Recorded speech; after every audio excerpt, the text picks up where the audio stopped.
3. Extraordinary results. Unlocking the possibilities within you. Even if you're on the right track, you'll get run over if you just sit there. Will Rogers. Extraordinary results.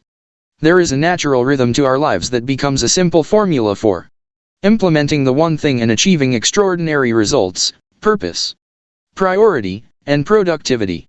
Bound together, these three are forever connected and continually confirming each other's existence in our lives. Their link leads to the two areas where you'll apply the one thing, one big and one small. Your big one thing is your purpose and your small one thing is the priority you take action on to achieve it. The most productive people start with purpose and use it like a compass. They allow purpose to be the guiding force in determining the priority that drives their actions. This is the straightest path to extraordinary results. Think of purpose, priority, and productivity as three parts of an iceberg, with typically only 1/9 of an iceberg above water. Whatever you see is just the tip of everything that is there. This is exactly how productivity, priority, and purpose are related. What you see is determined by what you don't. Fig 22. Productivity is driven by purpose and priority. The more productive people are, the more purpose and priority are pushing and driving them. With the additional outcome of profit, it's the same for business. What's visible to the public, productivity and profit, is always buoyed by the substance that serves as the company's foundation: purpose and priority. All business people want productivity and profit, but too many fail to realize that the best path to attaining them is through purpose-driven priority. Fig 23. In business, profit and productivity are also driven by priority and purpose. Personal productivity is the building block of all business profit. The two are inseparable. A business can't have unproductive people yet magically still have an immensely profitable business. Great businesses are built one productive person at a time. And not surprisingly, the most productive people receive the greatest rewards from their businesses.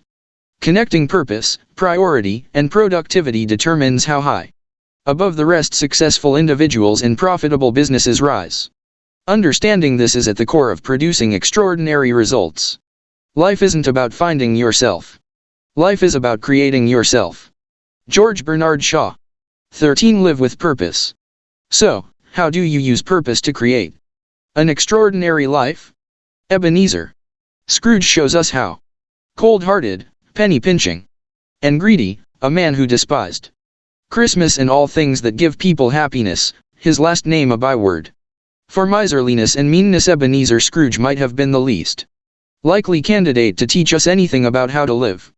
Yet, in Charles Dickens's 1843 classic A Christmas Carol, he does the redemptive tale of Scrooge's transformation from stingy, callous, and unloved to considerate, caring, and beloved is one of the best examples of how our destinies are determined by our decisions, our lives shaped by our choices. Once again, fiction provides us a formula we can all follow to build an extraordinary life with extraordinary results. I'd like to beg your forgiveness, take a little literary license, and quickly retell this timeless tale to show you. One Christmas Eve, Ebenezer Scrooge is visited by the deceased spirit of Jacob Marley, his former business partner. We do not know if this is a dream or if it's real. Marley wails, "I am here tonight to warn you that you have yet a chance and a hope of escaping my fate. You will be haunted by three spirits from the past, present, and future, as it turns out. Remember what has passed between us." Now, let's stop for a second and bear in mind who Scrooge is. Dickens describes him as a man whose old features are frozen by the cold within him. Tight-fisted, with head down and hand to the grindstone, Scrooge pays as little as possible and keeps as much as he can. He is secretive and solitary. No one ever stops him in the streets to say hello. No one cares, for he cares for no one. He is a bitter, mean, covetous old sinner, cold to the sight, cold to the touch, and cold of heart, with no thaw in sight. His life is a lonely existence, and the world is worse off for it. Over the course of the evening, the three spirits visit Scrooge to show him his past, present, and future. Through these visits he sees how he became The man he is, how his life is currently going, and what will ultimately happen to him and those around him. It's a terrifying experience that leaves him visibly shaken when he wakes the next morning, not knowing whether it was real or a dream, but giddy upon discovering no time has passed. Scrooge realizes there is still time to alter his fate. In a joyous blur, he rushes into the street and instructs the first boy he sees to go buy the biggest turkey at the market and send it anonymously to the home of his sole employee, Bob Cratchit. Upon seeing a gentleman he'd once rebuffed for pleading charity for the needy, he prays for forgiveness and promises to donate huge sums of money to the poor. Ebenezer eventually ends up at the home of his nephew, where he begs forgiveness for being such a fool for far too long and accepts an invitation to stay for holiday dinner. His nephew's wife and guests, shocked at his heartfelt bliss, can barely believe this is Scrooge. The next morning, Bob Cratchit, upon arriving noticeably late to work, is confronted by Scrooge. "What do you mean coming here at this time of day? I am not going to stand for this sort of thing any longer." Before this wretched news can sink in, the incredulous Cratchit hears him say, "And therefore I am about to raise your salary." Scrooge goes on to become the Cratchit family's benefactor. He finds a doctor for Tiny Tim, Cratchit's invalid son, and becomes like a second father to him. Scrooge lives out the rest of his days spending his time and money doing everything he can for others. Through this simple story, Charles Dickens shows us a simple formula for creating an extraordinary life: live with purpose, live by priority, live for productivity. As I reflect on this story, I believe Dickens reveals purpose as a combination of where we're going and what's important to us. He implies that our priority is what we place the greatest importance on, and our productivity comes from the actions we take. He lays out life as a series of connected choices, where our purpose sets our priority and our priority determines the productivity our actions produce. To Dickens, our purpose determines who we are. Scrooge is transparent and easy to understand, so let's revisit A Christmas Carol through the lens of Dickens's formula. At the place we enter his life, Scrooge's purpose is clearly about money. He pursues a life either working for it or being alone with it. He cares for money more than for people, and believes that money is the end by which any means are justified. Based on his purpose, his priority is straightforward: making as much money for himself as he can. Collecting coin is what matters to Scrooge. As a result, his productivity is always aimed at making money. When he takes a break from making it for fun, he counts it: earning, netting, lending, receiving, tallying. These are the actions that fill his days, for he is greedy, selfish, and unmoved by the human condition of those around him. By Scrooge's own standards, he's highly productive in accomplishing his purpose. By anyone else's, it's simply a miserable life. This would be the end of the story, were it not for the perspective provided to Ebenezer by his former partner. Jacob Marley didn't want Scrooge to reach the same dead end he had. So, after the haunting, what happened to Scrooge? By Dickens's account, his purpose changed, which changed his most important priority, which changed where he focused his productivity. After Marley's intervention, Scrooge experienced the transformative power of a new purpose. So, who did he become? Well, let's look. As the narrative ends, Scrooge's purpose is no longer money, but people. He now cares about people. He cares about their financial circumstances and their physical condition. He sees himself happily in relationships with others, lending a hand any way he can. He values helping people more than hoarding money and believes money is good for the good it can do. What is his priority? Where he once saved money and used people, he now uses money to save people. His overriding priority is to make as much money as he can so he can help as many as he can.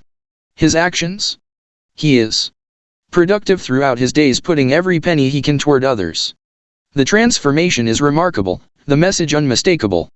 Who we are and where we want to go determine what we do and what we accomplish. A life lived on purpose is the most powerful of all and the happiest. Happiness on purpose. Ask enough people what they want in life and you'll hear happiness as the Overwhelming response. Although we all have a wide variety of specific answers, happiness is what we most want, yet it's what most of us understand the least. No matter our motivations, most of what we do in life is ultimately meant to make us happy. And yet we get it wrong. Happiness doesn't happen the way we think. To explain, I want to share an ancient tale with you. The Begging Bowl. Upon coming out of his palace one morning and encountering a beggar, a king asks, "What do you want?" The beggar laughingly says, "You ask as though you can fulfill my desire." Offended, the king replies, "Of course I can. What is it?" The beggar warns, "Think twice before you promise anything." Now, the beggar was no ordinary beggar but the king's past life master, who had promised in their former life, "I will come to try and wake you in our next life. This life you have missed, but I will come again to help you." The king, not recognizing his old friend, insisted, "I will fulfill anything you ask, for I am a very powerful king who can fulfill any desire." The beggar said, "It is a very simple desire. Can you fill this begging bowl?" "Of course," said the king, and he instructed his vizier to fill the man's begging bowl with money. The vizier did, but when the money was poured into the bowl, it disappeared. So he poured more and more, but the moment he did, it would disappear. The begging bowl remained empty. Word spread throughout the kingdom, and a huge crowd gathered. The prestige and power of the king were at stake, so he told his vizier, "If my kingdom is to be lost, I am ready to lose it, but I cannot be defeated by this beggar." He continued to empty his wealth into the bowl. Diamonds, pearls, emeralds. His treasury was becoming empty. And yet the begging bowl seemed bottomless. Everything put into it immediately disappeared. Finally, as the crowd stood in utter silence, the king dropped at the beggar's feet and admitted defeat. "You are victorious, but before you go, fulfill my curiosity. What is the secret of this begging bowl?" The beggar humbly replied, "There is no secret. It is simply made up of human desire. One of our biggest challenges is making sure our life's purpose doesn't become a beggar's bowl, a bottomless pit of desire continually searching for the next thing that will make us happy. That's a losing proposition. Acquiring money and obtaining things are pretty much all done for the pleasure we expect them to bring. On one hand, this actually works. Securing money or something we want can spike our happiness meter for a moment. Then it goes back down. Over the ages, our greatest minds have pondered happiness, and their conclusions are much the same. Having money and things won't automatically lead to lasting happiness. How circumstances affect us depends on how we interpret them as they relate to our life. If we lack a big picture view, we can easily fall into serial success seeking. Why? Once we get what we want, our happiness sooner or later wanes because we quickly become accustomed to what we acquire. This happens to everyone and eventually leaves us bored, seeking something new to get or do. Worse, we may not even stop or slow down to enjoy what we've got because we automatically get up and go for something else. If we're not careful, we wind up ricocheting from achieving and acquiring to acquiring and achieving without ever taking time to fully enjoy any of it. This is a good way to remain a beggar, and the day we realize this is the day our life changes forever. So how do we find enduring happiness? Happiness happens on the way to fulfillment. Dr. Martin Seligman, past president of the American Psychological Association, believes there are 5 factors that contribute to our happiness: positive emotion and pleasure, achievement, relationships, engagement, and meaning. Of these, he believes engagement and meaning are the most important. Becoming more engaged in what we do by finding ways to make our life more meaningful is the surest way to finding lasting happiness. When our daily actions fulfill a bigger purpose, the most powerful and enduring happiness can happen. Take money, for instance. Since money represents both getting something and the potential to get more, it makes for a great example. Many people not only misunderstand how to make money but also how it makes us happy. I've taught wealth building to everyone from seasoned entrepreneurs to high school students, and whenever I ask, how much money do you want to earn? I get all kinds of answers, but usually the number is quite high. When I ask, how did you pick this number? I frequently get the familiar answer, don't know. I then ask, can you tell me your definition of a financially wealthy person? Invariably, I get numbers that start at $1 million and go up from there. When I ask how they arrived at this, they often say, it sounds like a lot. My response is, it is, and it isn't. It all depends on what you do with it. I believe that financially wealthy people are those who have enough money coming in without having to work to finance their purpose in life. Now, please realize that this definition presents a challenge to anyone who accepts it. To be financially wealthy, you must have a purpose for your life. In other words, without purpose, you'll never know when you have enough money, and you can never be financially wealthy. It isn't that having more money won't make you happy. To a point, it certainly can. But then it stops. For more money to continue to motivate you will depend on why you want more. It's been said that the end shouldn't justify the means, but be careful when achieving happiness. Any end you seek will only create happiness for you through the means it takes to achieve it. Wanting more money just for the sake of getting it won't bring the happiness you seek from it. Happiness happens when you have a bigger purpose than having more fulfills, which is why we say happiness happens on the way to fulfillment. The power of purpose. Purpose is the straightest path to power and the ultimate source of personal strength of conviction and strength to persevere. The prescription for extraordinary results is knowing what matters to you and taking daily doses of actions in alignment with it. When you have a definite purpose for your life, clarity comes faster, which leads to more conviction in your direction, which usually leads to faster decisions. When you make faster decisions, you'll often be the one who makes the first decisions and wins up with the best choices. And when you have the best choices, you have the opportunity for the best experiences. This is how knowing where you're going helps lead you to the best possible outcomes and experiences life has to offer. Purpose also helps you when things don't go your way.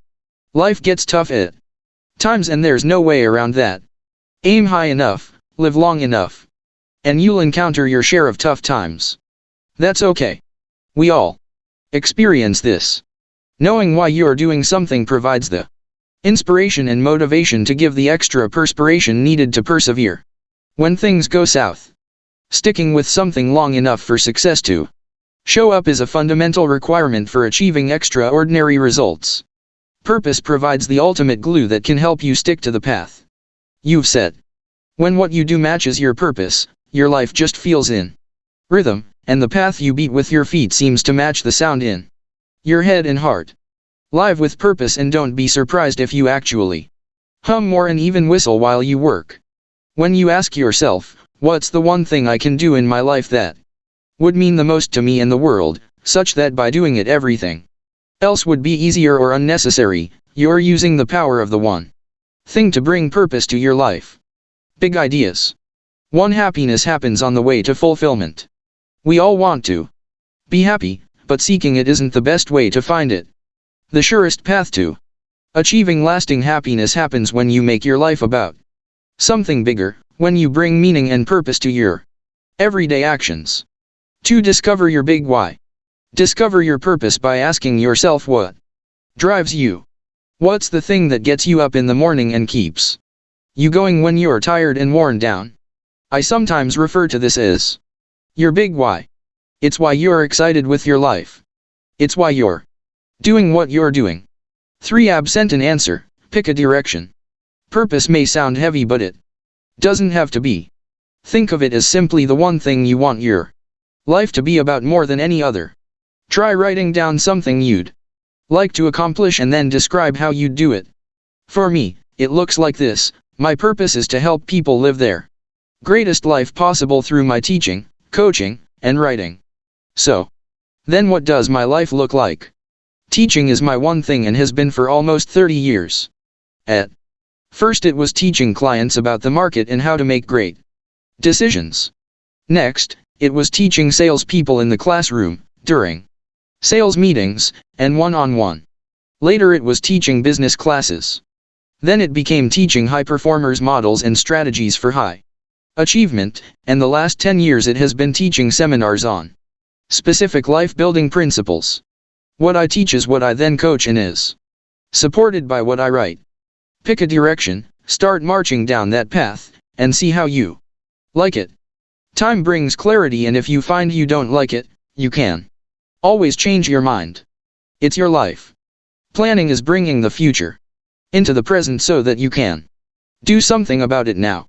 Alan Lakian. 14 Live by priority. Would you tell me, please, which way I ought to go from here?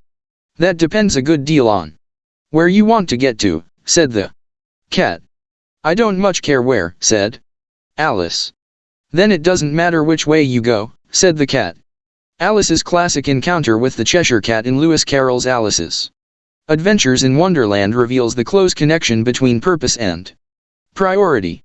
Live with purpose and you know where you want to go. Live by priority and you'll know what to do to get there. When each day begins, we each have a choice. We can ask, what shall I do, or what should I do?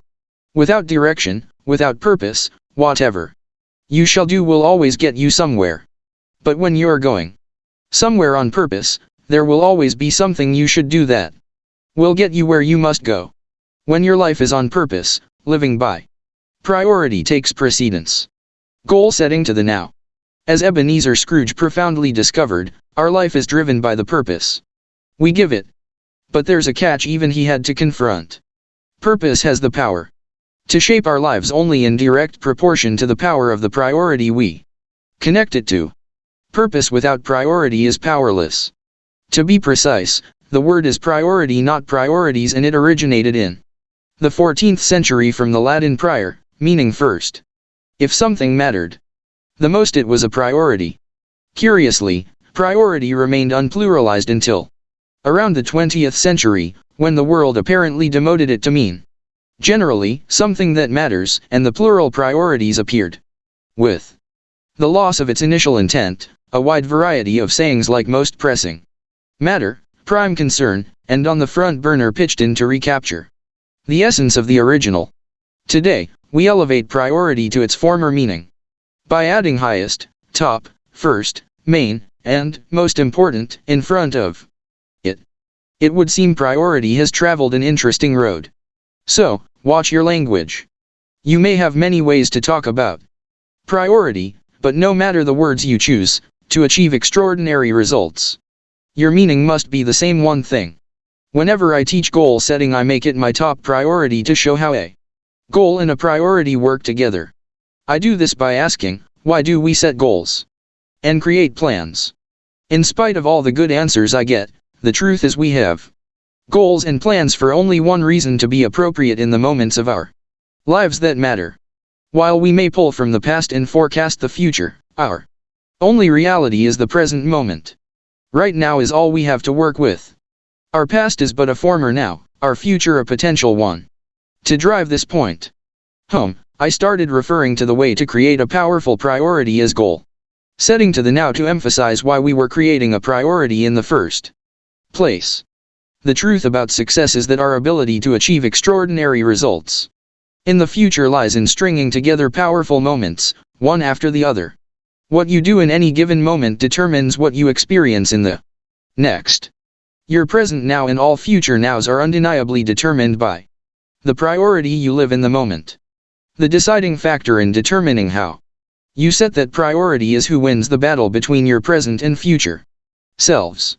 If you're offered a choice of $100 today or $200 next year, which would you choose?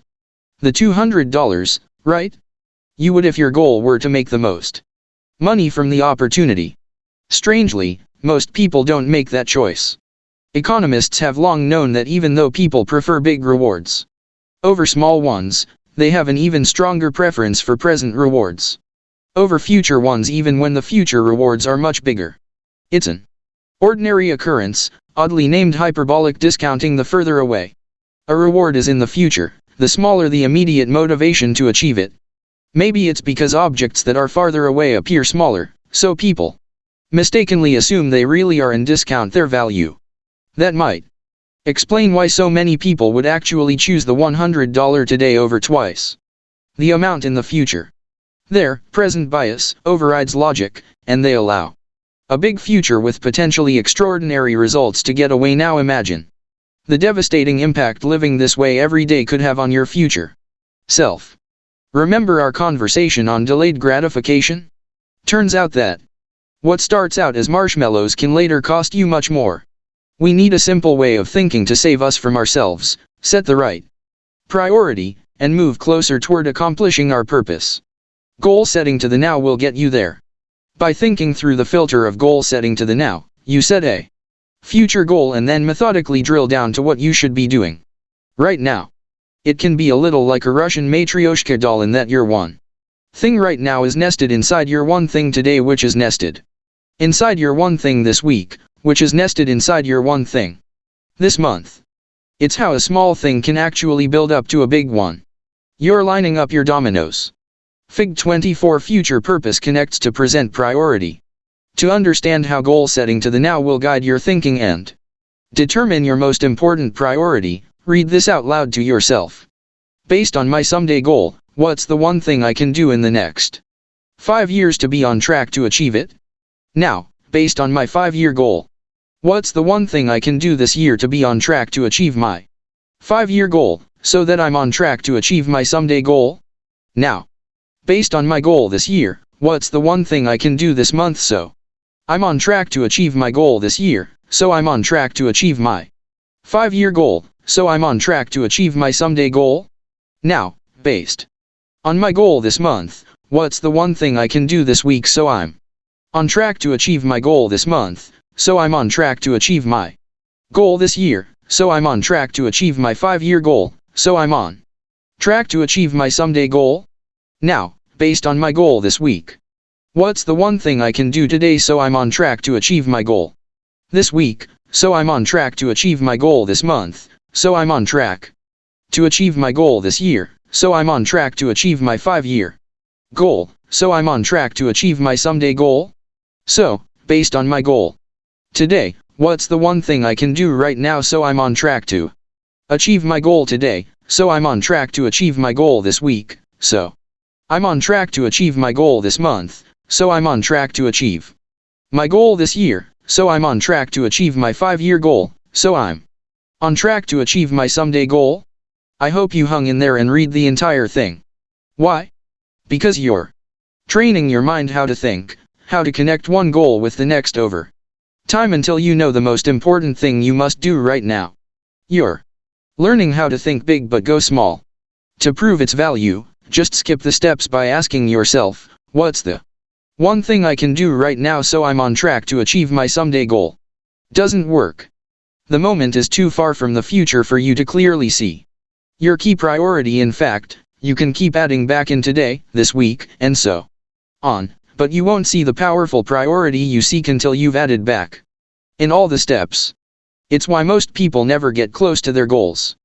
They haven't connected today to all the tomorrows it will take to get there. Connect today to all your tomorrows. It matters.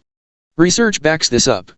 In 3 separate studies, psychologists observed 262 students to see the impact of visualization on outcomes. The students were asked to visualize in one of 2 ways. Those in one group were told to visualize the outcome, like getting an A on an exam, and the others were asked to visualize the process needed to achieve a desired outcome, like all of the study sessions needed to earn that A on the exam. In the end, students who visualized the process performed better across the board. They studied earlier and more frequently and earned higher grades than those who simply visualized the outcome. People tend to be overly optimistic about what they can accomplish, and therefore most don't think things all the way through. Researchers call this the planning fallacy. Visualizing the process, breaking a big goal down into the steps needed to achieve it, helps engage the strategic thinking you need to plan for and achieve extraordinary results. This is why goal setting to the now really works. Fig 25 Living a Domino Run. I have this dialogue with people every day. It's particularly effective when they ask me what they should do. I turn it around and say, before I answer your question, Let me ask you something, where are you going, and where do you want to be someday? Without fail, as I walk them through goal setting to the now, they catch on quickly and come up with their own answers, and by the time they tell me the one thing they should be doing right now, I laughingly ask, so why are you still talking to me? Your last step is to write down your answers. Much has been written about writing down goals, and for a very good reason it works. In 2008, Dr. Gail Matthews of the Dominican University of California recruited 267 participants from a wide range of professions: lawyers, accountants, nonprofit employees, marketers, etc., and a variety of countries. Those who wrote down their goals were 39.5% more likely to accomplish them. Writing down your goals and your most important priority is your final step to living by priority. Big ideas. 1. There can only be one. Your most important priority is the one thing you can do right now that will help you achieve what matters most to you. You may have many priorities, but dig deep and you'll discover there is always one that matters most, your top priority. Your one thing. 2. Goal set to the now. Knowing your future goal is how you begin. Identifying the steps you need to accomplish along the way keeps your thinking clear while you uncover the right priority you need to accomplish right now. 3. Put pen to paper. Write your goals down and keep them close. Pull your purpose through to a single priority built by goal setting to the now, and that priority, that one thing you can do, such that by doing it, everything else will be easier or unnecessary, will show you the way to extraordinary results. And once you know what to do, the only thing left is to go from knowing to doing. Productivity isn't about being a workhorse, keeping busy, or burning the midnight oil. It's more about priorities, planning, and fiercely protecting your time. Margarita Tartakovsky. 15. Live for productivity. Ebenezer Scrooge's story might have been a footnote in literary history. Except for this, he acted passionate about his new purpose, and empowered by a priority that fulfilled it, he got up and got going. Productive action transforms lives. Let's go be productive. Will never be heard in the movies as the cavalry takes the hill. It's not the first choice a coach, manager, or general uses as a rallying cry to arouse deep emotion and inspire the troops. It's not what you say to yourself as you take a deep breath and dive into a challenge or face competition. And Dickens never had Scrooge utter these words as he took command of his transformed life. Yet productive is exactly what Scrooge was, and there's no better word than productivity to describe what you want from what you do when the outcome matters. We are always doing something: working, playing, eating, sleeping, standing, sitting, breathing. If we're alive, we're doing something. Even if we're doing nothing, that's something. Every minute of every day, the question is never will we be doing something, but rather what that something is we'll be doing. Sometimes what we do doesn't matter, but sometimes it does. And when it does, what we do defines our life more than anything else. In the end, putting together a life of extraordinary results simply comes down. My goal is no longer to get more done, but rather to have less to do. To getting the most out of what you do, when what you do matters. Living for productivity produces extraordinary results. Whenever I teach productivity, I always start by asking, what type of time managing system do you use? The answers are as varied as the number of people in the room: paper calendar, electronic calendar, day timer, at a glance weekly planner, you name it and I hear it. I then ask, so how did you choose yours? The reasons cited come in every shape, size, color, price, and criteria imaginable. But the students invariably describe the format, not the function, what they are, not how they work. So when I say, that's great, but what kind of system do you use? The answer is always the same: what do you mean? Well, if everyone has the same amount of time and yet some earn more than others, I ask, can we then say that it's how we use our time that determines the money we make? Everyone always agrees, so I continue, if this is true, that time is money, then the best way to describe a time managing system might just be by the money it makes. So, do you think you're using The $10,000 a year system. The $20,000 a year system. The $50,000 dash. $100,000 dash, or $500,000 a year system. Are you using the $1,000,000 plus system? Silence. Until inevitably someone asks, how do we know? To which I reply, how much do you make? If money is a metaphor for producing results, then it's clear a time-managing system's success can be judged by the productivity it produces. The strange thing about my life is that I've never worked for anyone who wasn't a millionaire or didn't become one. I didn't set out for this to happen. It just did. And the most important thing I learned from these experiences is that the most successful people are the most productive people. Productive people get more done, achieve better results, and earn far more in their hours than the rest. They do so because they devote maximum Francine J time to being productive on their top priority, their one thing. They time block their one thing and then protect their time blocks with a vengeance. They've connected the dots between working their time blocks consistently and the extraordinary results they seek. Fig 26. Make an appointment with yourself and keep it. Time blocking. I often say that I come from a long line of lethargic people. This is usually good for a laugh, but it's also true. It seems at times that my genes just might have more in common with the tortoise than the hare. On the other hand, some of the people I work with are so blessed with energy they actually vibrate. Amazingly, they're able to work long hours over extended periods and never wear down. When I try to follow suit, in less than a week my body simply falls apart. I've discovered that, no matter how hard I try, I can't use more time as my main means of doing more. It's just not physically possible for me. So, given my constraints, I've had to find a way to be highly productive in the hours I can put in. The solution? Time blocking. Most people think there's never enough time to be successful, but there is when you block it. Time blocking is a very results-oriented way of viewing and using time. It's a way of making sure that what has to be done gets done. Alexander Graham Bell said, "Concentrate all your thoughts upon the work at hand. The sun's rays do not burn until brought to a focus." Time blocking harnesses your energy and centers it on your most important work. It's productivity's greatest power tool. So, go to your calendar and block off all the time you need to accomplish your one thing. If it's a one-time one thing, block off the appropriate hours and days. If it's a regular thing, block off the appropriate time every day, so it becomes a habit.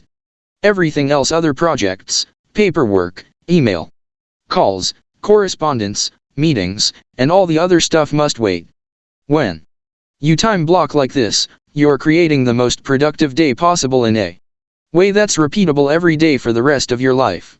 Unfortunately, if you're like most individuals, your typical day might look something like Figure 27, when you find yourself with less and less time to focus on what matters most. The most productive people's day is dramatically different. Figure 28. Fig 27. Everything else dominates your day. If disproportionate results come from one activity, then you must give that one activity disproportionate time. Each and every day, ask this focusing question for your blocked time. Today, what's the one thing I can do for my one thing such that by doing it everything else will be easier or unnecessary? When you find the answer, you'll be doing the most leveraged activity for your most leveraged work. This is how results become extraordinary. Fig 28. Your one thing gets the time of day it deserves. Those who do this, in my experience, are the ones who not only become the most accomplished, but who also have the most career opportunities. Slowly but surely they become known in their organization for their one thing and become irreplaceable. Ultimately, no one can imagine or tolerate the cost of losing them. The opposite is equally true, by the way, for those lost in the land of everything else. Once you've done your one thing for the day, you can devote the rest of it to everything else. Just use the focusing question to identify your next priority and give that task the time it deserves. Repeat this approach until your workday is done. Getting everything else done may help you sleep better at night, but it's unlikely to earn you a promotion. Fig 29 Your time blocking calendar. Time blocking works on the premise that a calendar records appointments but doesn't care who those appointments are with. So, when you know your one thing, make an appointment with yourself to tackle it. Every day great salespeople generate leads, great programmers program, and great artists paint. Take any profession or any position and fill in the blank. Great success shows up when time is devoted every day to becoming great. To achieve extraordinary results and experience greatness, time block these 3 things in the following order. 1. Time block your time off. 2. Time block your one thing. 3. Time block your planning time. 1. Time block your time off. Extraordinarily successful people launch their year by taking time out to plan their time off. Why? They know they'll need it and they know they'll be able to afford it. In truth, the most successful simply see themselves as working between vacations. On the other hand, the least successful don't reserve time off, because they don't think they'll deserve it or be able to afford it. By planning your time off in advance, you are, in effect, managing your work time around your downtime, instead of the other way around. You're also letting everyone else know well in advance when you'll be out so they can plan accordingly. When you intend to be successful, you start by protecting time to recharge and reward yourself. Take time off.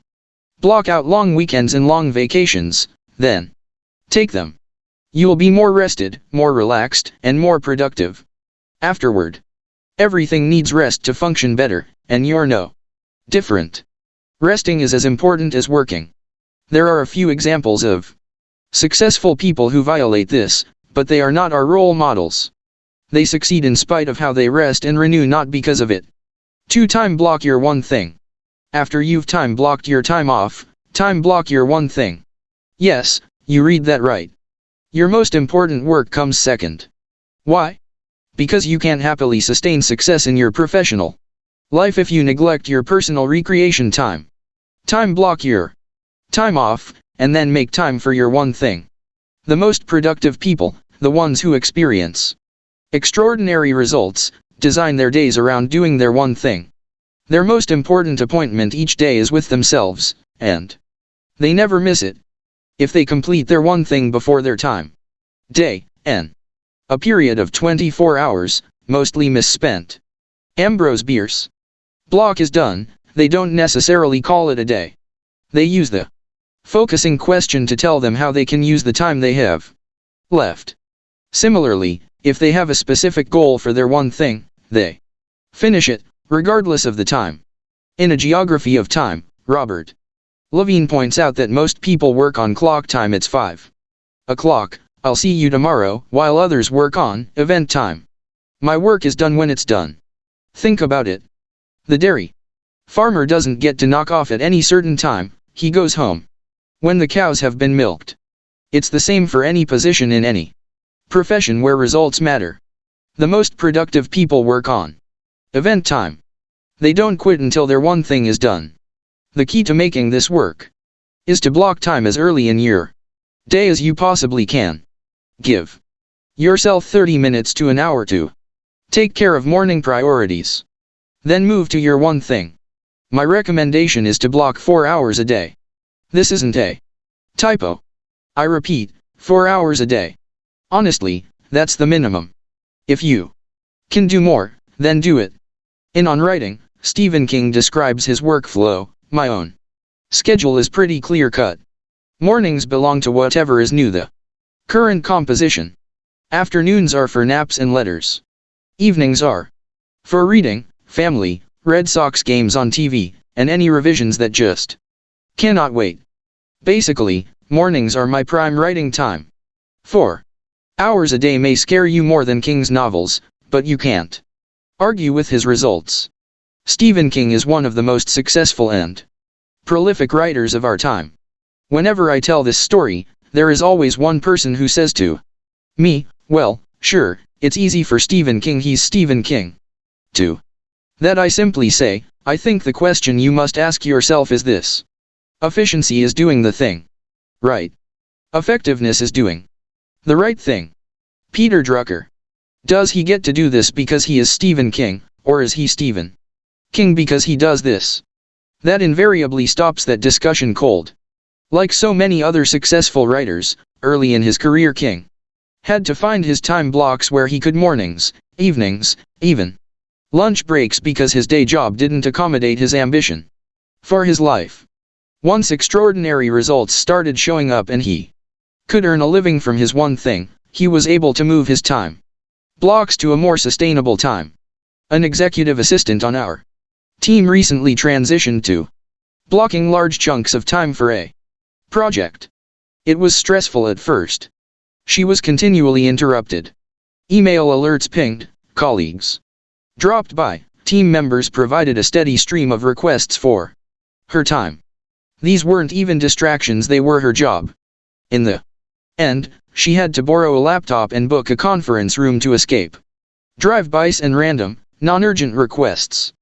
But within just a week, everyone became accustomed to the fact that for regular periods of time she would not be accessible. They adjusted. It took a week. Not a month or a year. A week. Meetings got rescheduled and life went on. And she experienced a huge leap in productivity. No matter who you are, large time blocks work. Paul Graham's 2009 essay Maker's Schedule, Manager's Schedule underscores the need for large time blocks. Graham, one of the founders of the innovative venture capital firm Y Combinator, argues that normal business culture gets in the way of the very productivity it seeks because of the way people traditionally schedule their time, or are allowed to.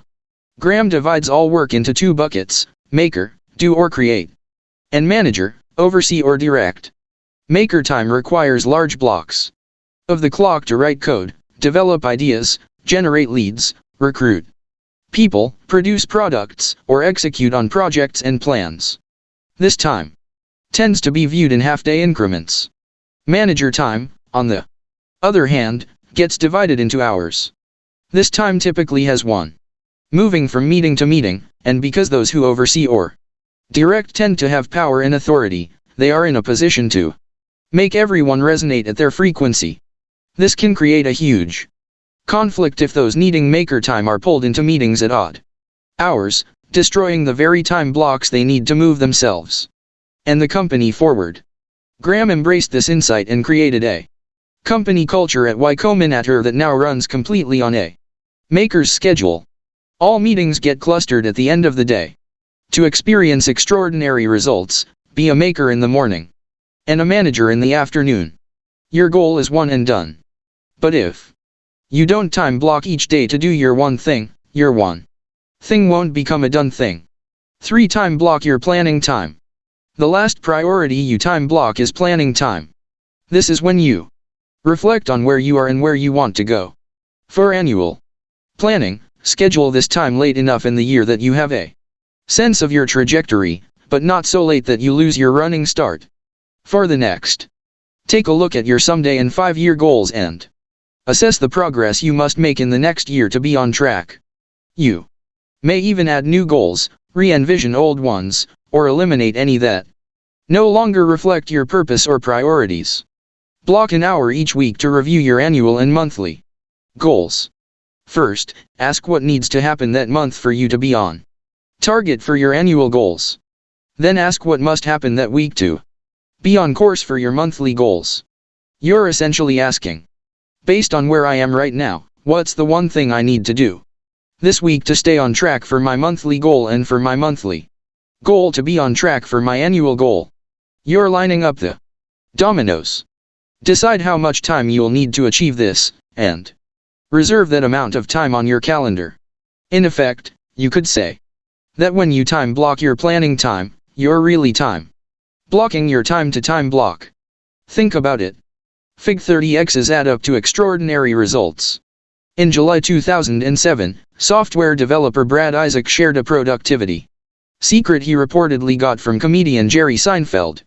Before Seinfeld was a household name and still regularly toured, Isaac ran into him at an open mic comedy club and asked him for advice on how to be a better comedian.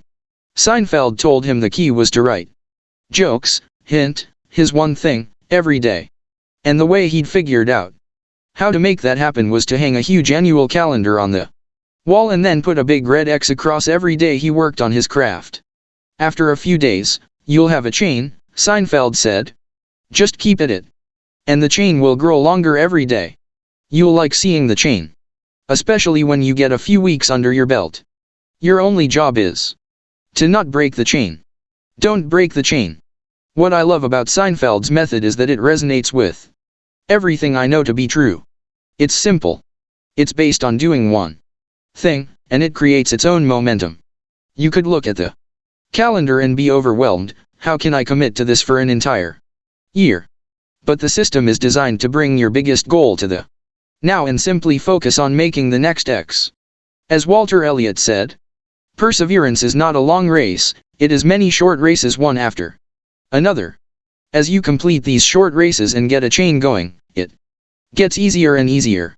Momentum and motivation start to take over. There is magic in knocking down your most important domino. Day after day.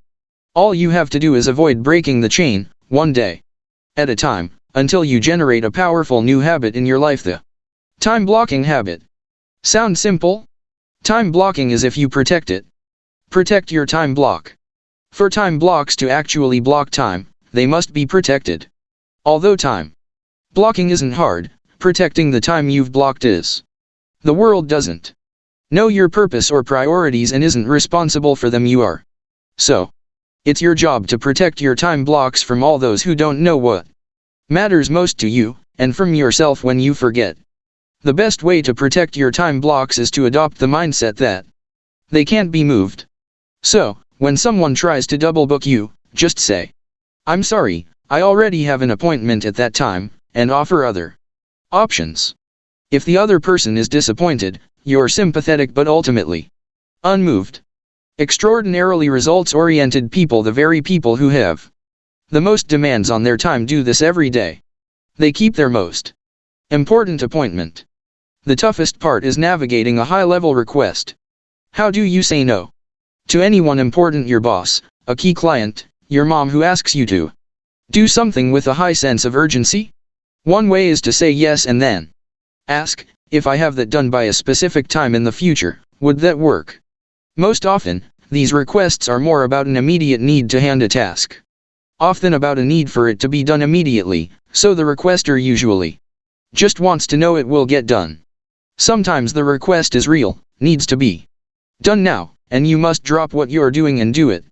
In this situation, follow the rule: if you erase, you must replace, and immediately reschedule your time block. Then there's you.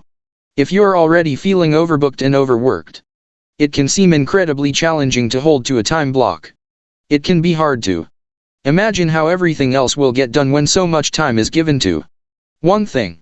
The key is to fully internalize the domino fall that will happen when your one thing gets done, and remember that everything else you might do or have to do will be easier or unnecessary. When I first began to time block, the most effective thing I did was to put up a sheet of paper that said, "Until my one thing is done, everything else is a distraction." Try it. Put it where you can see it and others can see it as well. Then make this the mantra you say to yourself and everyone else. In time, others will begin to understand how you work and support it. Just watch.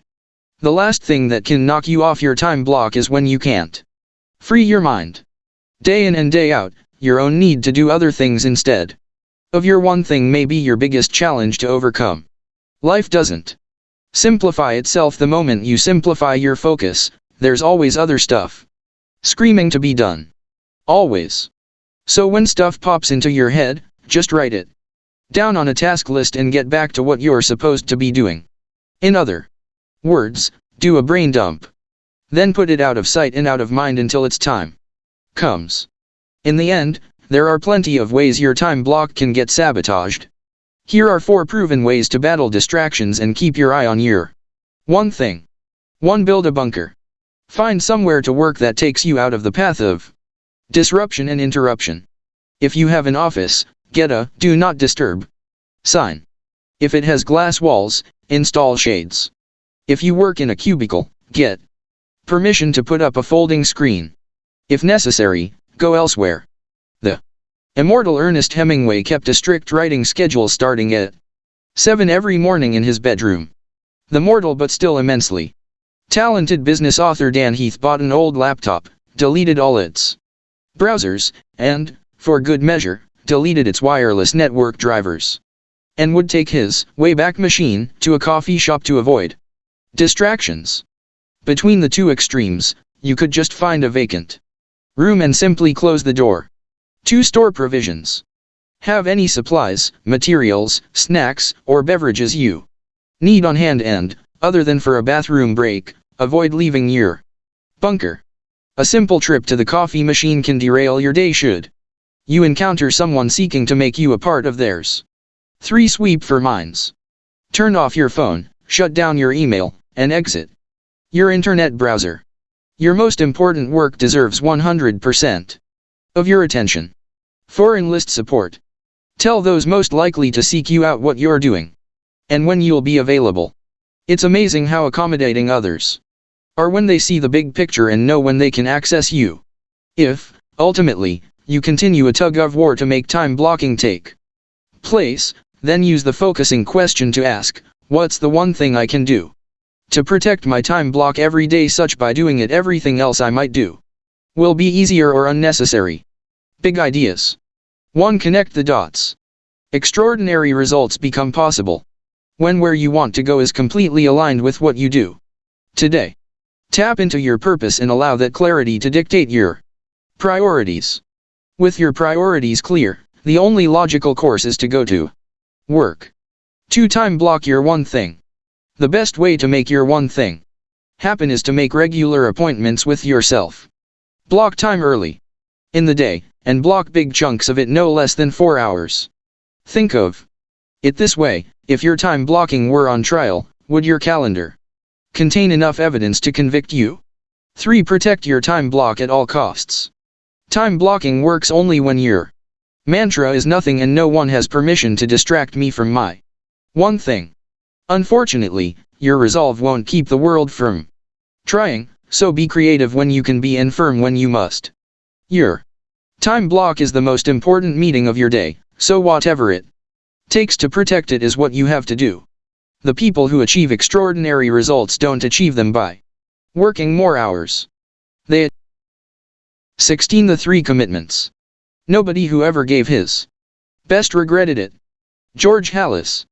Achieving extraordinary results through time blocking requires 3 commitments. First, you must adopt the mindset of someone seeking mastery. Mastery is a commitment to becoming your best, so to achieve extraordinary results you must embrace the extraordinary effort it represents. Second, you must continually seek the very best ways of doing things. Nothing is more futile than doing your best using an approach that can't deliver results equal to your effort. And last, you must be willing to be held accountable to doing everything you can to achieve your one thing. Live these commitments and you give yourself a fighting chance to experience extraordinary. The 3 commitments to your one thing. 1. Follow the path of mastery. 2. Move from E to P. 3. Live the accountability cycle. 1. Follow the path of mastery. Mastery isn't a word we often hear anymore, but it's as critical as ever to achieving extraordinary results. As intimidating as it might initially seem, when you can see mastery as a path you go down instead of a destination you arrive at, it starts to feel accessible and attainable. Most assume mastery is an end result, but at its core, mastery is a way of thinking, a way of acting, and a journey you experience. When what you've chosen to master is the right thing, then pursuing mastery of it will make everything else you do either easier or no longer necessary. That's why what you choose to master matters. Mastery plays a key role in your domino run. I believe the healthy view of mastery means giving the best you have to become the best you can be at your most important work. The path is one of an apprentice learning and relearning the basics on a never-ending journey of greater experience and expertise. Think of it this way: at some point white belts training to advance know the same basic karate moves black belts know. They simply haven't practiced enough to be able to do them as well. The creativity you see at a black belt level comes from mastery of the white belt fundamentals. Since there is always another level to learn, mastery actually means you are a master of what you know and an apprentice of what you don't. In other words, we become masters of what is behind us and apprentices for what is ahead. This is why mastery is a journey. Alex Van Halen has said that when he would go out at night, his brother Eddie would be sitting on his bed practicing the guitar, and when he came home many hours later, Eddie would be in the same place, still practicing. That's the journey of mastery, it never ends. In 1993, psychologist K. Anders Ericsson published The Role of Deliberate Practice in the Acquisition of Expert Performance in the journal Psychological Review. As the benchmark for understanding mastery, this article debunked the idea that an expert performer was gifted, a natural, or even a prodigy. Ericsson essentially gave us our first real insights into mastery and birthed the idea of the 10,000-hour rule. His research identified a common pattern of regular and deliberate practice over the course of years in elite performers that made them what they were: elite. In one study, elite violinists had separated themselves from all others by each accumulating more than 10,000 hours of practice by age 20. Thus the rule. Many elite performers complete their journey in about 10 years, which, if you do the math, is an average of about 3 hours of deliberate practice a day, every day, 365 days a year. Now, if your one thing relates to work and you put in 250 work days a year, 5 days a week for 50 weeks, to keep pace on your mastery journey, you'll need to average 4 hours a day. Sound familiar? It's not a random number. That's the amount of time you need to time block every day for your one thing. More than anything else, expertise tracks with hours invested. Michelangelo once said, "If the people knew how hard I had to work to gain my mastery, it wouldn't seem wonderful at all." His point is obvious. Time on a task, over time, eventually beats talent every time. I'd say you can book that, but actually you should block it. When you commit to time block your one thing, make sure you approach it with a mastery mentality. This will give you the best opportunity to be the most productive you can be, and ultimately the best you can become. And here's what's interesting: the more productive you are, the more likely you are to receive several additional payoffs you would otherwise have missed. The pursuit of mastery bears gifts. As you progress along the path of mastery, both your self-confidence and your success competence will grow. You will make a discovery: the path of mastery is not so different from one pursuit to the next. What might pleasantly surprise you is how giving yourself over to mastering one thing serves as a platform for, and speeds up the process of, doing other things. Knowledge begets knowledge and skills build on skills. It's what makes future dominoes fall more easily. Mastery is a pursuit that keeps giving, because it's a path that never ends. In his landmark book Mastery, George Leonard tells the story of Jigoro Kano, the founder of Judo. According to legend, as Kano approached death, he called his students around him and asked to be buried in his white belt. The symbolism wasn't lost. The highest-ranking martial artist of his discipline embraced the emblem of the beginner for his life and beyond, because to him, the journey of the successful lifelong learner was never over. Time blocking is essential to mastery, and mastery is essential to time blocking. They go hand in hand. When you do one, you do the other. To move from E to P. When coaching top performers, I often ask, are you doing this to simply do the best you can do, or are you doing this to do it the best it can be done? Although it's not meant to be a trick question, it trips people up anyway. Many realize that although they are giving their best effort, they aren't doing the best that could be done, because they aren't willing to change what they are doing. The path of mastering something is the combination of not only doing the best you can do at it, but also doing it the best it can be done. Continually improving how you do something is critical to getting the most from time blocking. It's called moving from E to P. When we roll out of bed in the morning and start tackling the day, we do so in one of two ways: entrepreneurial, E, or purposeful, P. Entrepreneurial is our natural approach. It's seeing something we want to do, or that needs to be done, and racing off to do it with enthusiasm, energy, and our natural abilities. No matter the task, All natural ability has a ceiling of achievement, a level of productivity and success that eventually tops out. Although this varies from person to person and task to task, everybody in life has a natural ceiling for everything. Give some people a hammer and they're an instant carpenter. Give one to me and I'm all thumbs. In other words, some people can naturally use a hammer extremely well with minimal instruction or practice, but there are others, like me, who hit their ceiling of achievement the moment they're holding one. If the outcome of your efforts is acceptable at whatever level of achievement you reach, then you high-five and move on.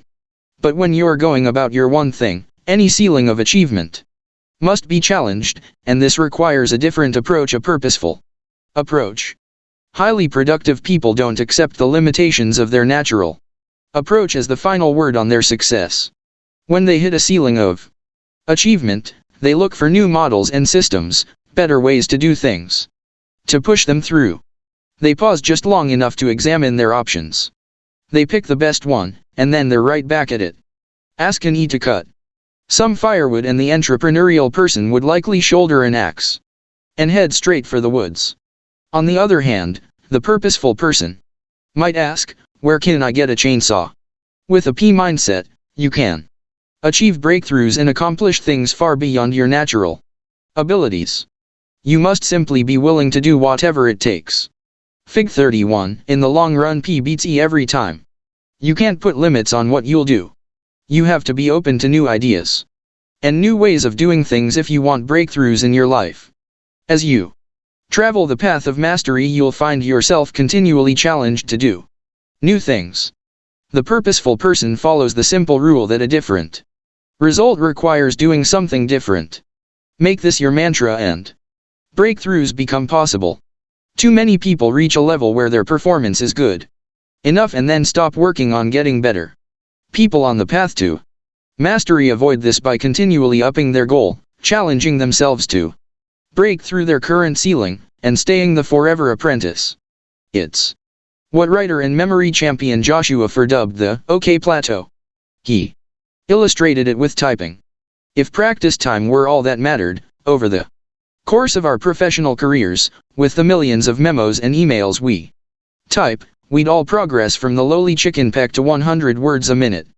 But that doesn't happen. We reach a level of skill we deem to be acceptable, and then simply switch off the learning. We go on automatic pilot and hit one of the most common ceilings of achievement. We hit the OK Plateau. When you are in search of extraordinary results, accepting an OK Plateau or any other ceiling of achievement isn't okay when it applies to your one thing. When you want to break through plateaus and ceilings, there is only one approach P. In business and in life, we all start off entrepreneurially. We go after something with our current level of abilities, energy, knowledge, and effort. In short, everything that comes easily. Approaching things with E is comfortable because it feels natural. It's who we currently are and how we currently like to do things. It's also limiting. When E is our only approach, we create artificial limits to what we can achieve and who we can become. If we tackle something with all E and then hit a ceiling of achievement, we simply bounce up against it, over and over. This continues until we just can't take the disappointment anymore, become resigned to this being the only outcome we can ever have, and eventually seek out greener pastures elsewhere. When we think we've maxed out our potential in a situation, starting over is how we think we'll get ahead. The problem is this becomes a vicious cycle of taking on the next new thing with renewed enthusiasm, energy, natural ability, and effort, until another ceiling is hit and disappointment and resignation set in once again. And then it's on to, you guessed it, the next greener pasture. Bring P to the same ceiling and things look different.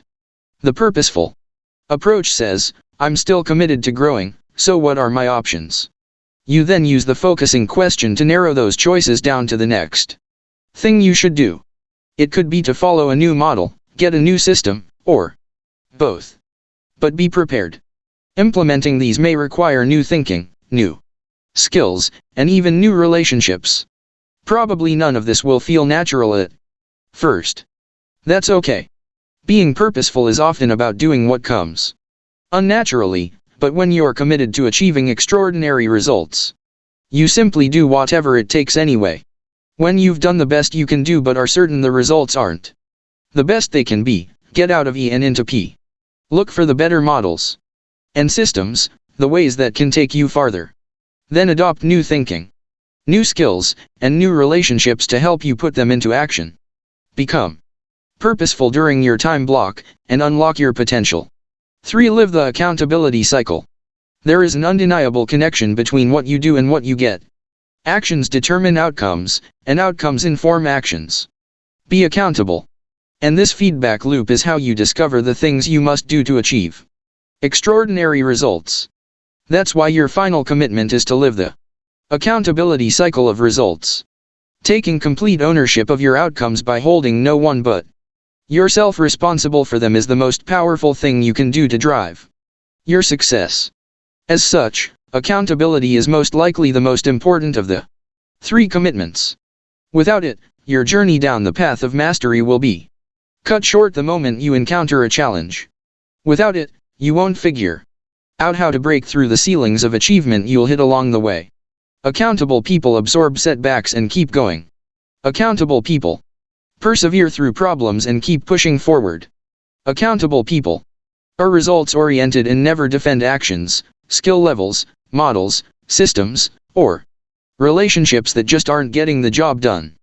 They bring their best to whatever it takes, without reservation. Accountable people achieve results others only dream of. When life happens, you can be either the author of your life or the victim of it. Those are your only 2 choices: accountable or unaccountable. This may sound harsh, but it's true. Every day we choose one approach or the other, and the consequences follow us forever. To illustrate the difference, consider the tale of 2 managers of 2 competing businesses who both experience a sudden shift in the market. 1 month, there is a continuous line of customers stretching out the door. The next, no one shows up. How each manager responds makes all the difference. Fig 32. Don't be a victim. Live the cycle of accountability. The accountable manager immediately tunes in. What's happening here? She investigates exactly what she's up against. The other manager refuses to acknowledge what's happening. It's a blip, a glitch, an anomaly. He shrugs it off as simply a bad month. Meanwhile, the accountable manager, having discovered how a competitor is grabbing market share, bites the bullet and says, "So, this is the way it is," and takes ownership of the problem. If it's to be, it's up to me, she thinks. Being willing to address reality head-on gives her a huge edge. It puts her in a position to start thinking about what she can do differently. The other manager keeps fighting reality. He comes up with an alternative view, placing responsibility elsewhere. "That's not how I see it," he counters. "If people in the company would just do their jobs, we wouldn't have problems like this." The accountable manager looks for solutions. More important, she assumes she's a part of the solution. What can I do? The moment she finds the right tactic, she acts. Circumstances won't change by themselves, she thinks, so let's get on with it. The other manager, having blamed everyone else, now excuses himself altogether. "It's not my job," he declares, and settles into hoping things change for the better. Told in this way, the difference is pretty stark, isn't it? One is actively trying to author her destiny. The other is simply along for the ride. One is acting accountable, the other is being a victim. One will change the outcome. One won't. Granted, victim is a tough word. Please know that I'm describing the attitude, not the person, though if kept up long enough these could become one and the same. No one is a born victim, it's simply an attitude or an approach. But if allowed to persist, the cycle becomes a habit. The opposite is also true. Anyone can be accountable at any time, and the more you choose the cycle of accountability, the more likely it is to become your automatic answer to any adversity. Highly successful people are clear about their role in the events of their life. They don't fear reality. They seek it, acknowledge it, and own it. They know this is the only way to uncover new solutions, apply them, and experience a different reality, so they take responsibility and run with it. They see outcomes as information they can use to frame better actions to get better outcomes. It's a cycle they understand and use to achieve extraordinary results. One of the fastest ways to bring accountability to your life is to find an accountability partner. Accountability can come from a mentor, a peer, or, in its highest form, a coach. Whatever the case, it's critical that you acquire an accountability relationship and give your partner license to lay out the honest truth. An accountability partner isn't a cheerleader, although he can lift you up. An accountability partner provides frank, objective feedback on your performance, creates an ongoing expectation for productive progress, and can provide critical brainstorming or even expertise when needed. As for me, a coach or a mentor is the best choice for an accountability partner. Although a peer or a friend can absolutely help you see things you may not see, ongoing accountability is best provided by someone to whom you agree to be truly accountable. When that's the nature of the relationship, the best results occur. Earlier, I discussed Dr. Gail Matthews' research that individuals with written goals were 39.5% more likely to succeed. But there's more to the story. Individuals who wrote their goals and sent progress reports to friends were 76.7% more likely to achieve them. As effective as writing down your goals can be, simply sharing your progress toward your goals with someone regularly, even just a friend, makes you almost twice as effective. Accountability works. Erickson's research on expert performance confirms the same relationship between elite performance and coaching. He observed that the single most important difference between these amateurs and the three groups of elite performers is that the future elite performers seek out teachers and coaches and engage in supervised training, whereas the amateurs rarely engage in similar types of practice. An accountability partner will positively impact your productivity. They'll keep you honest and on track. Just knowing they are waiting for your next progress report can spur you to better results. Ideally, a coach can coach you on how to maximize your performance over time. This is how the very best become the very best. Coaching will help you with all three commitments to your one thing. On the path to mastery, on the journey from E to P, and in living the accountability cycle, a coach is invaluable. In fact, you'd be hard-pressed to find elite achievers who don't have coaches helping them in key areas of their life. It's never too soon or too late to get a coach. Commit to achieving extraordinary results and you'll find a coach gives you the best chance possible. Big ideas. 1. Commit to be your best. Extraordinary results happen only when you give the best you have to become the best you can be at your most important work. This is, in essence, the path to mastery, and because mastery takes time, it takes a commitment to achieve it. 2. Be purposeful about your one thing. Move from E to P. Go on a quest for the models and systems that can take you the farthest. Don't just settle for what comes naturally. Be open to new thinking, new skills, and new relationships. If the path of mastery is a commitment to be your best, being purposeful is a commitment to adopt the best possible approach. 3. Take ownership of your outcomes. If extraordinary results are what you want, being a victim won't work. Change occurs only when you're accountable. So stay out of the passenger seat and always choose the driver's side. 4. Find a coach. You will be hard-pressed to find anyone who achieves extraordinary results without one. Remember, we're not talking about ordinary results. Extraordinary is what we're after. That kind of productivity eludes most, but it doesn't have to. When you time block your most important priority, protect your time block. And then work your time block as effectively as possible, you'll be as productive as you can be. You'll be living the power of the one thing. Now you just have to avoid getting hijacked. Focus is a matter of deciding what things you are not going to do. John Carmack. 17. The Four Thieves. In 1973, a group of seminary students unknowingly participated in a grand study known as the Good Samaritan experiment. These students were recruited and divided into two groups to see what factors influenced whether or not they would help a stranger in distress. Some were told they were going to prepare a talk about seminary jobs, the others, that they were going to give a talk about the parable of the Good Samaritan, a biblical story about helping people in need. Within each group, some were told they were late and had to hurry to their destination, while others were told they could take their time. What the students didn't know was that researchers had planted a man along the way slumped on the ground, coughing, apparently in distress. In the end, fewer than half the students stopped to help. But the deciding factor wasn't the task, it was time. 90% of the students who were rushed failed to stop and render aid to the stranger. Some actually stepped over him in their hurry to get where they were supposed to go. It didn't seem to matter that half of them were on their way to deliver a talk on helping others. Now, if seminary students can so easily lose focus on their real priority, do the rest of us even have a prayer? Clearly, our best intentions can easily be undone. Just as there are the 6 lies that will deceive and mislead you, there are 4 thieves that can hold you up and rob you of your productivity. And since there's no one standing by to protect you, it's up to you to stop these thieves in their tracks.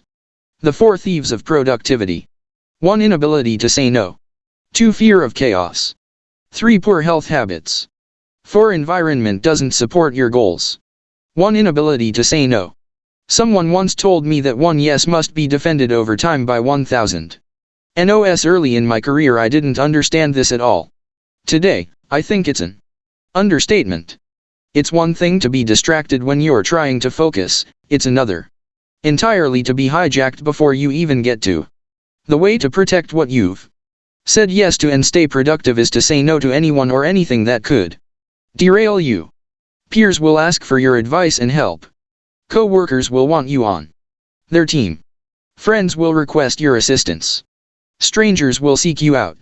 Invitations and interruptions will come at you from everywhere imaginable.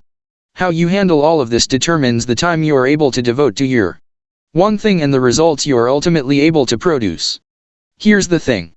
When you say yes to something, it's imperative that you understand what you're saying no to.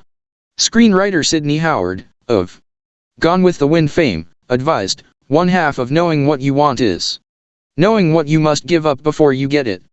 In the end, the best way to succeed big is to go small.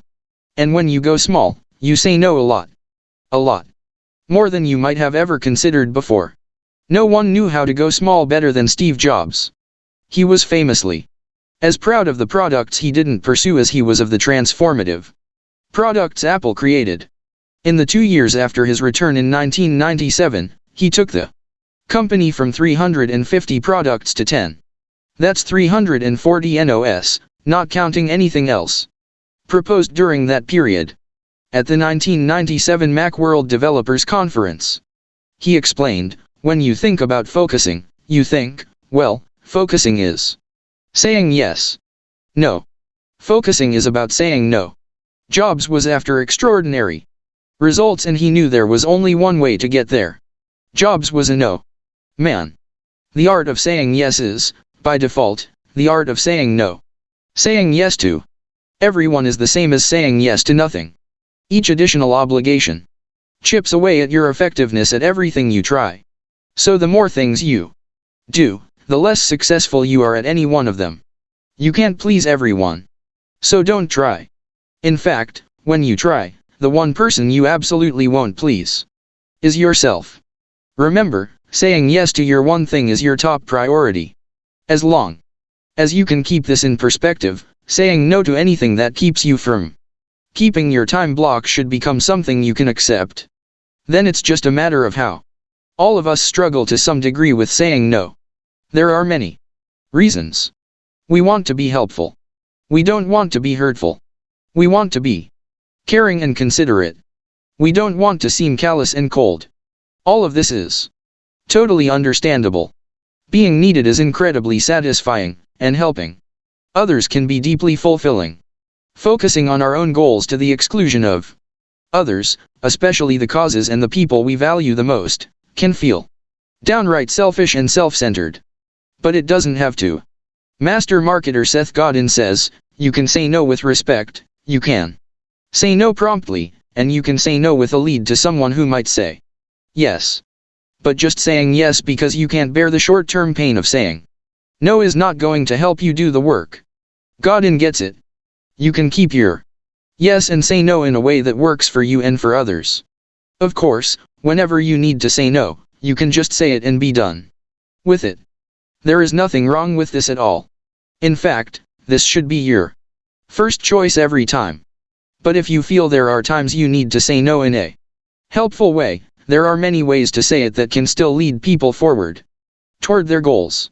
You can ask them a question that leads them to find the help they need elsewhere. You might suggest another approach that doesn't require any help at all. You might not know what else they could do, so you could help them by gently prompting them to get creative.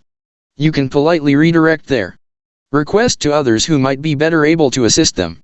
Now, if you do end up saying yes, there are a variety of creative ways you can deliver it. In other words, you can leverage your yes. Help desks, support centers, and information resources couldn't exist without this kind of strategic thinking. Pre-printed scripts, frequently asked question pages or files, written explanations, recorded instructions, posted information, checklists, catalogs, directories, and preschool yield training classes can all be used to effectively say yes while still preserving your time block. I started doing this in my first job as sales manager. I leveraged training sessions to cut frequently asked questions off at the pass, and then by either printing or recording them, created a library of answers my team could access whenever I wasn't personally available. The biggest lesson I've learned is that it helps to have a philosophy and an approach to managing my space. Over time I developed what I refer to as the 3-foot rule. When I hold one of my arms out as widely as possible, from my neck to my fingertips is 3 feet. I've made it my time managing mission to limit who and what can get within 3 feet of me. The rule is simple: a request must be connected to my one thing for me to consider it. If it's not, then I either say no to it or use any one of the approaches I shared above to deflect it elsewhere. Learning to say no isn't a recipe for being a recluse. Just the opposite. It's a way to gain the greatest freedom and flexibility possible. Your talent and abilities are limited resources. Your time is finite.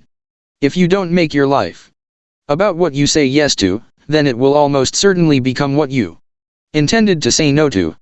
In a 1977 article in Ebony magazine, the incredibly successful comedian Bill Cosby summed up this productivity thief perfectly.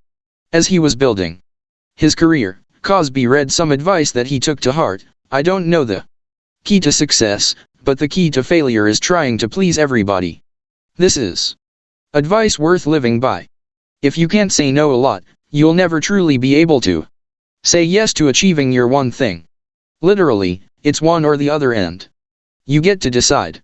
When you give your one thing your most emphatic yes, and vigorously say no to the rest, extraordinary results become possible.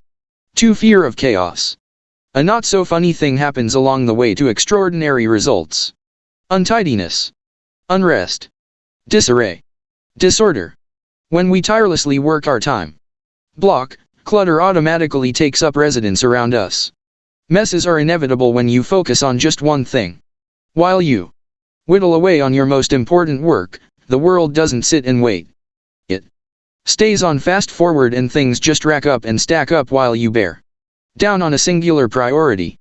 Unfortunately, there's no pause or stop button. You can't run life in slow motion. Wishing you could will just make you miserable and disappointed. One of the greatest thieves of productivity is the unwillingness to allow for chaos or the lack of creativity in dealing with it. Focusing on one thing has a guaranteed consequence: other things don't get done. Although that's exactly the point, it doesn't automatically make us feel any better about it. There will always be people and projects that simply aren't a part of your biggest single priority but still matter. You will feel them pressing for your attention. There will always be unfinished work and loose ends lying around to snare your focus.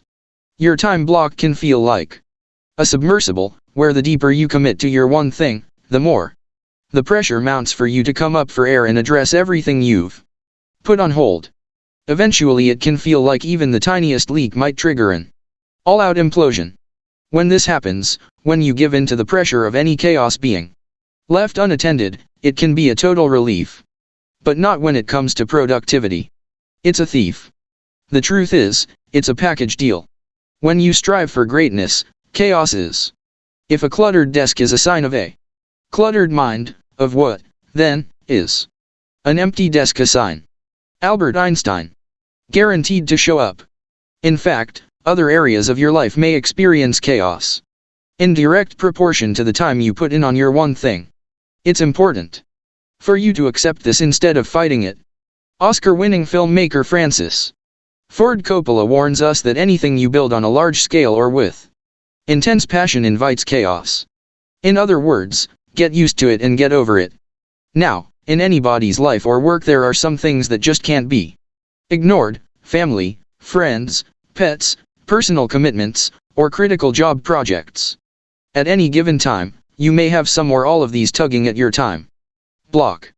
You can't forego your power hours, that's a given. So, what do? I get asked this a lot. I'll be teaching and know that, as soon as I finish, hands are going to shoot up. What do I do if I'm a single parent with kids? What if I have elderly parents who constantly depend on me? I have absolute obligations I must take care of, so what do I do? These are obviously fair questions. Here's what I tell them. Depending on your situation, your time block might initially look different from others. Each of our situations is unique. Depending on where you are in your life, you may not be able to immediately block off every morning to be by yourself. You may have a kid or a parent in tow. You may be doing your time block at a daycare, nursing home, or some other place. You have to be. Your alone time may have to be at a different time of day for a while. You may have to trade off time with others so they protect your time block and you in turn protect theirs. You may even have your kids or parents help you during your time block because they simply must be with you or you actually need the support. If you have to beg, then beg. If you have to barter, then barter. If you have to be creative, then be creative. Just don't be a victim of your circumstances. Don't sacrifice your time block on the altar of I just can't make it work. My mom used to say, when you argue for your limitations, you get to keep them, but this is one you can't afford. Figure it out. Find a. The art of being wise is the art of knowing what to overlook. William James. Way. Make it happen. When you commit to your one thing each day, extraordinary results ultimately occur. In time, this creates the income or opportunity to manage the chaos. So, don't let this thief pickpocket your productivity. Move past your fear of chaos, learn to deal with it, and trust that your work on your one thing will come through for you. 3 Poor health habits. I was once asked, if you don't take care of your body, where will you live? It was a real question. I had been fighting the painful side effects of interstitial cystitis, you don't want to know, and was dealing with continually shaking legs, a debilitating side effect of cholesterol-fighting statins. My ability to function, much less focus, was extremely compromised, and the challenge to overcome this was daunting. My doctor gave me some options and asked me what I wanted to do. The answer was to change my health habits. It was then that I discovered one of the greatest lessons of extraordinary results. Personal energy mismanagement is a silent thief of productivity. When we keep borrowing against our future by poorly protecting our energy, there is a predictable outcome of either slowly running out of gas or prematurely crashing and burning. You see it all the time. When people don't understand the power of the one thing, they try to do too much, and because this never works over time, they end up making a horrific deal with themselves. They go for success by sacrificing their health. They stay up late, miss meals or eat poorly, and completely ignore exercise. Personal energy becomes an afterthought, allowing health and home life to suffer becomes acceptable by default. Driven to hit goals, they think of cheating themselves as a good bet, but this gamble can't pay off. Not only does this approach consistently short-circuit your best work, it's dangerous to assume that health and hearth will be just waiting for you to come back and enjoy any time in the future. High achievement and extraordinary results require big energy. The trick is learning how to get it and keep it. So, what can you do? Think of yourself as the amazing biological machine you are and consider this daily energy plan for high productivity.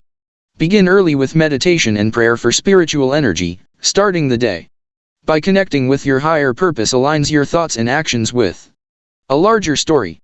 Then move straight to the kitchen for your most important meal of the day and the cornerstone of physical energy, a nutritious breakfast designed to fuel your day's work. You can't run long on empty calories, and you can't run it all on an empty tank. Figure out easy ways to eat right and then plan all your daily meals a week at a time. Fueled up, head to your exercise spot to relieve stress and strengthen your body. Conditioning gives you maximum capacity, which is critical for maximum productivity. If you have limited time to exercise, the simple thing to do is to wear a pedometer. Toward the end of the day, if you haven't walked at least 10,000 steps, make it your one exercise thing to reach your 10,000 step goal before you go to bed. This one habit will change your life.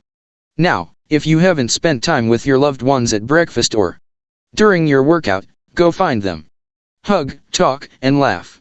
You'll be reminded why you're working in the first place, and motivated to be as productive as possible so you can get home earlier. Productive people thrive on emotional energy. It fills their heart with joy and makes them light on their feet. Next, grab your calendar and plan your day. Make sure you know what matters most, and make sure those things are going to get done. Look at what you have to do, estimate the time it will take to do them, and plan your time accordingly. Knowing what you must do and making the time to do it is how you bring the most amazing mental energy to your life. Calendaring your day. This way frees your mind from worrying about what might not get done while inspiring you with what will. It's only when you make time for extraordinary results that they get a chance to show up. When you get to work, go to work on your one thing. If you're like me and have some morning priorities you must get done first, then give yourself an hour at most to do them. Don't loiter and don't slow down. Clear the decks. And then get down to the business of doing what matters most. Around noon, take a break, have lunch, and turn your attention to everything else you can do before you head out for the day. Last, in the evening when it's time for bed, get 8 hours of sleep. Powerful engines need cooling down and resting before taking off again, and you're no different. You need your sleep so your mind and body can rest and recharge for tomorrow's extraordinary productivity. Anyone you know who gets little sleep and appears to be doing great is either a freak of nature or hiding its effects from you. Either way, they aren't your role model. Protect your sleep by determining when you must go to bed each night and don't allow yourself to be lured away from it. If you're committed to your wake-up time, you can stay up late only so many nights before you're forced to hit the hay at a decent hour. If your response is that you have too much to do, stop right now, go back to the beginning of this book, and start over. You apparently missed something. When you've connected proper sleep with success, you'll have a good enough reason to get up and you'll go to sleep at the right time. The highly productive person's daily energy plan. 1. Meditate and pray for spiritual energy. 2. Eat right, exercise, and sleep sufficiently for physical energy. 3. Hug, kiss, and laugh with loved ones for emotional energy. 4. Set goals, plan, and calendar for mental energy. 5. Time block your one thing for business energy. Here's the productivity secret of this plan. When you spend the early hours energizing yourself, you get pulled through the rest of the day with little additional effort. You're not focused on having a perfect day all day, but on having an energized start to each day. If you can have a highly productive day until noon, the rest of the day falls easily into place. That's positive energy. Creating positive momentum. Structuring the early hours of each day is the simplest way to extraordinary results. 4. Environment doesn't support your goals. Early in my career, a married mom of 2 teenagers sat in front of me and cried. Her family had told her they would support her new career as long as Nothing at home changed. Meals, carpooling, anything that touched their world couldn't be disrupted. She had agreed, only to discover later how bad a deal she'd cut. As I listened, I suddenly realized I was hearing about a productivity thief almost everyone overlooks. Your environment must support your goals. Your environment is simply who you see and what you experience every day. The people are familiar, the place is comfortable. You trust these elements of your environment and quite possibly even take them for granted. But be aware. Anyone and anything at any time can become a thief, diverting your attention away from your most important work and stealing your productivity right from under your nose. For you to achieve extraordinary results, the people surrounding you and your physical surroundings must support your goals. No one lives or works in isolation. Every day, throughout your day, you come in contact with others and are influenced by them. Unquestionably, these individuals impact your attitude, your health, and ultimately, your performance. The people around you may be more important than you think. It's a fact that you're likely to pick up some of the attitudes of others by working with them, socializing with them, or simply being around them. From co-workers to friends to family, if they're generally not positive or fulfilled on the job or away from it, they'll probably pass on some of their negativity. Attitude is contagious, it spreads easily. As strong as you think you are, no one is strong enough to avoid the influence of negativity forever. So, surrounding yourself with the right people is the right thing to do. While attitude thieves will rob you of energy, effort, and resolve, supportive people will do what they can to encourage or assist you. Ultimately, being with success-minded people creates what researchers call a positive spiral of success, where they lift you up and send you on your way. Fig 33. Create a productivity-specific environment to support your one thing. Who you hang out with also has serious implications for your health habits. Harvard professor Dr. Nicholas A. Christakis and University of California, San Diego associate professor James H. Fowler wrote the book on how our social networks unmistakably impact our well-being. Their book, Connected: The Surprising Power of Our Social Networks and How They Shape Our Lives, connects the dots between our relationships and drug use, sleeplessness, smoking, drinking, eating, and even happiness. For instance, their 2007 study on obesity revealed that if one of your close friends becomes obese, you're 57% more likely to do the same. Why? The people we see. Surround yourself only with people who are going to lift you higher. Oprah Winfrey tend to set our standard for what's appropriate. In time, you begin to think, act, and even look a little like those you hang out with. But not only do their attitudes and health habits influence you, their relative success does too. If the people you spend your time with are high achievers, their achievements can influence your own. A study featured in the psychology journal Social Development shows that out of nearly 500 school-age participants with reciprocal best friend relationships, children who establish and maintain relationships with high-achieving students experience gains in their report card grades. Further, those who have high-achieving friends appear to benefit with regard to their motivational beliefs and academic performance. Hanging out with people who seek success will strengthen your motivation and positively push your performance. Your mother was right when she cautioned you to be careful of the company you keep.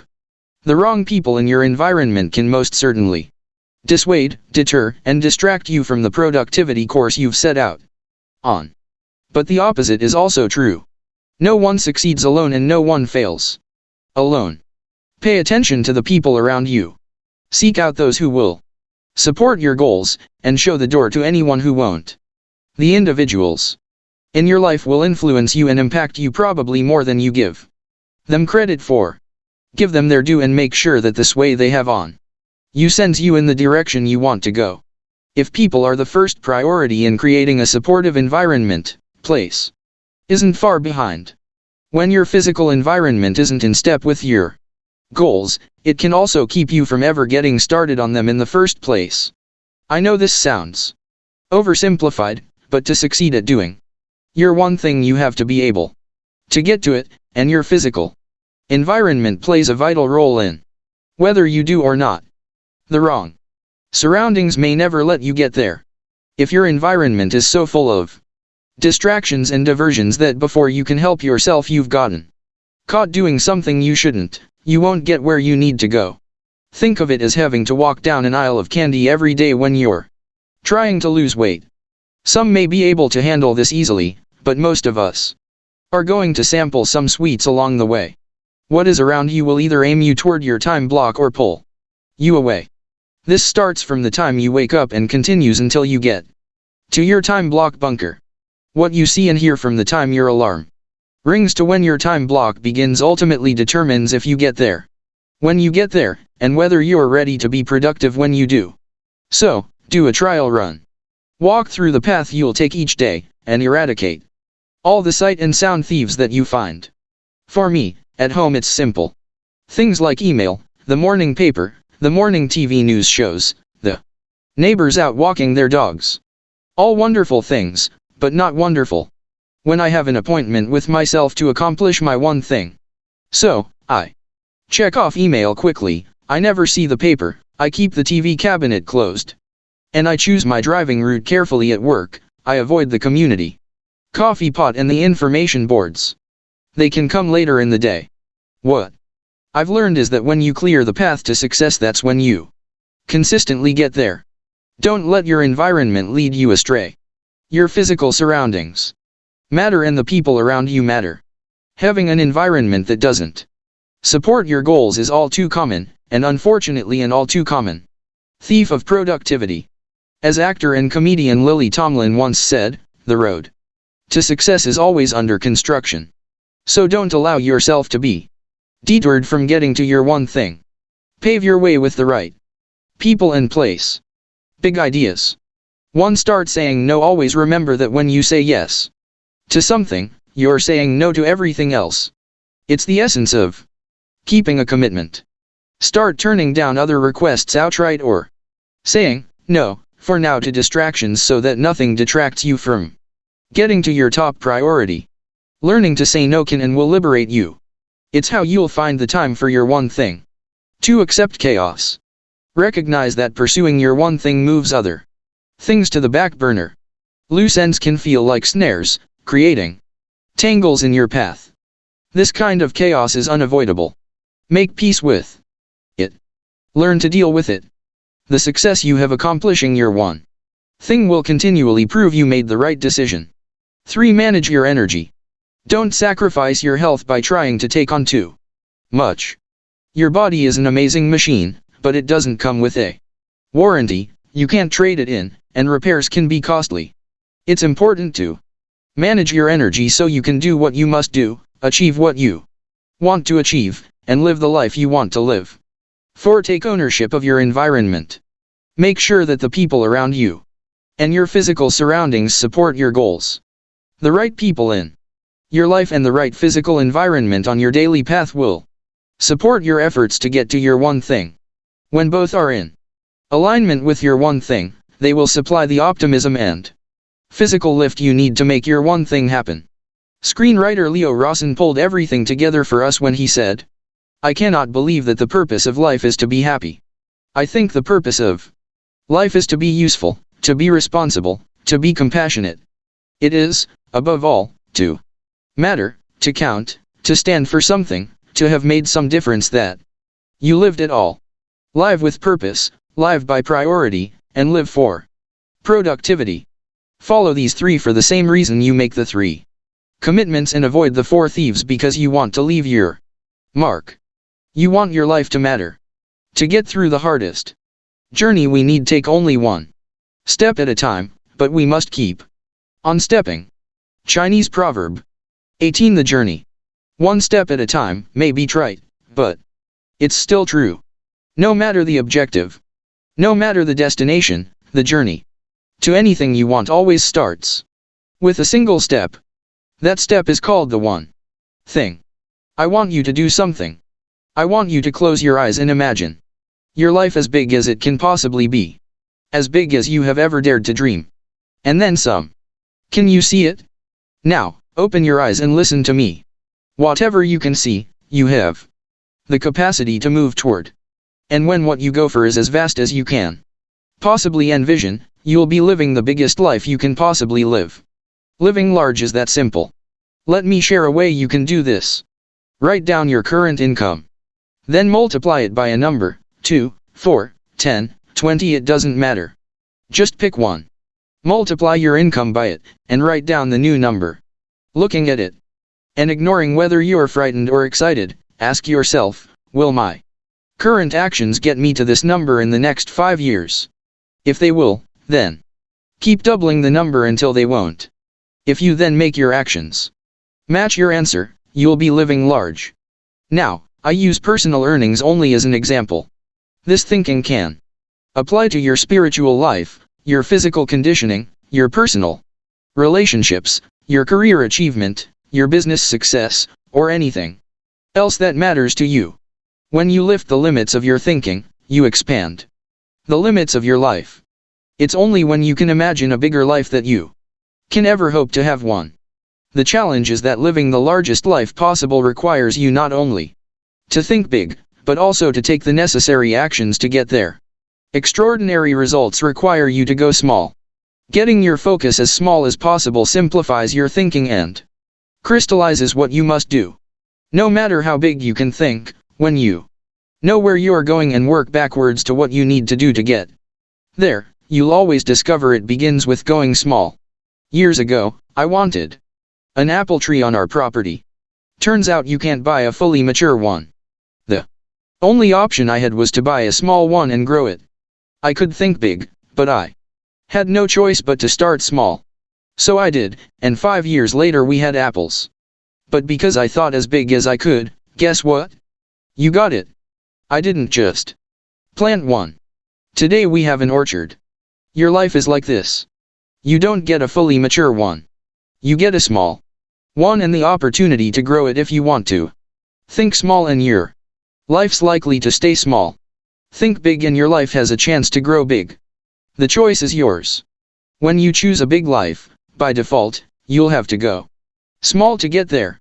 You must survey your choices, narrow your options, line up your priorities, and do what matters most. You must go small. You must find your one thing. There is no surefire thing, but there's always something, one thing, that out of everything matters more than anything. I'm not saying there will only be one thing, or even the same thing, forever. I'm saying that at any moment in time there can be only one thing, and when that one thing is in line with your purpose and sits atop your priorities, it will be the most productive thing you can do to launch you toward the best you can be. Actions build on action. Habits build on habit. Success builds on success. The right domino knocks down another and another and another. So, whenever you want extraordinary results, look for the levered action that will start a domino run for you. Big lives ride the powerful wave of change. Only those who will risk going too far can possibly find out how far one can go. T.S. Eliot. 20 years from now you reactions and are built sequentially, which means when you're aiming for success you can't just skip to the end. Extraordinary doesn't work like that. The knowledge and momentum that build it. Only those who will risk going too far can possibly find out how far one can go. T.S. Eliot. But this doesn't just happen. You have to make it happen. One evening an elder Cherokee told his grandson about a battle that goes on inside all people. He said, "My son, the battle is between two wolves inside us. One is fear. It carries anxiety, concern, uncertainty, hesitancy, indecision and inaction. The other is faith. It brings calm, conviction, confidence, enthusiasm, decisiveness, excitement, and action." The grandson thought about it for a moment and then meekly asked his grandfather, "Which wolf wins?" The old Cherokee replied, "The one you feed." Your journey toward extraordinary results will be built above all else on faith. It's only when you have faith in your purpose and priorities that you'll seek out your one thing. And once certain you know it, you'll have the personal power necessary to push you through any hesitancy to do it. Faith ultimately leads to action, and when we take action we avoid the very thing that could undermine or undo everything we've worked for. Regret. Advice from a friend. As satisfying as succeeding is, as fulfilling as journeying feels, there is actually an even better reason to get up every day and take action on your one thing. On your way to living a life worth living, doing your best to succeed at what matters most to you not only rewards you with success and happiness but with something even more precious. No regrets. If you could go back in time and talk to the 18-year young you, or leap, will be more disappointed by the things that you didn't do than by the ones you did do. So, throw off the bowlines. Sail away from the safe harbor. Catch the trade winds in your sails. Explore. Dream. Discover. Mark Twain. Forward and visit with the 80-year-old you. Who would you want to take advice from? It's an interesting proposition. For me, it would be my older self. The view from the stern comes with the wisdom gathered from a longer and wider lens. So what would an older, wiser you say?